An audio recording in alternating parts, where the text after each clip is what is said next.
Assalamualaikum warahmatullahi wabarakatuh. Halo teman-teman, di sini saya akan membahas materi mengenai alat evaluasi pembelajaran kurikulum merdeka, pembelajaran IPS, MI atau SD. Sebelum memulai acara hari ini, marilah kita melihat agenda hari ini. Yang pertama ada perkenalan, kedua penyampaian materi, dan yang ketiga penutup. Langsung saja kita memasuki acara yang pertama, yaitu perkenalan. Perkenalkan, nama saya Rizka Dwi Kartikasari dengan NIM 1262052122122 kelas PGMI 5D. Memasuki acara yang kedua yaitu penyampaian materi. Materi yang pertama yaitu pengertian alat evaluasi pembelajaran. Alat evaluasi pembelajaran adalah alat ukur yang digunakan untuk memberikan penilaian terhadap ketuntasan atau pencapaian tujuan pembelajaran. Selanjutnya, pengertian asesmen.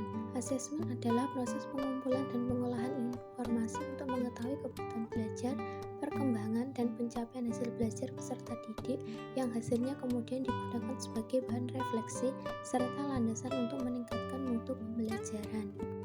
Selanjutnya, jenis-jenis asesmen kurikulum merdeka. Pertama, asesmen diagnostik.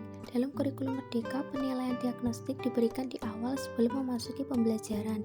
Penilaian diagnostik bertujuan untuk mengetahui kelemahan siswa dan faktor penyebabnya. Hal ini bertujuan untuk menilai kesiapan setiap individu peserta didik untuk mempelajari materi yang telah dirancang dan memodifikasi rancangan sesuai taraf kesiapan peserta didik.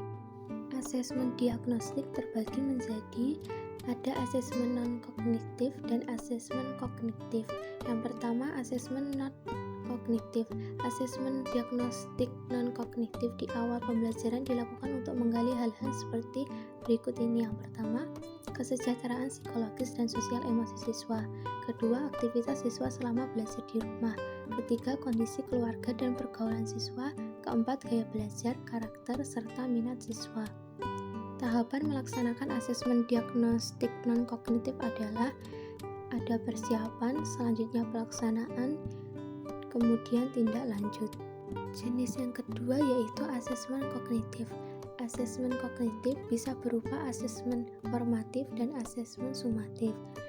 Yang pertama, asesmen formatif atau penilaian formatif merupakan penilaian dengan cara pengumpulan data mengenai peningkatan hasil belajar peserta didik dalam memahami kompetensi atau bahan ajar yang telah dipelajari, merumuskan informasi tersebut, kemudian memutuskan kegiatan pembelajaran bagi peserta didik yang paling efektif supaya peserta didik dapat memahami kompetensi yang telah diberikan secara optimal.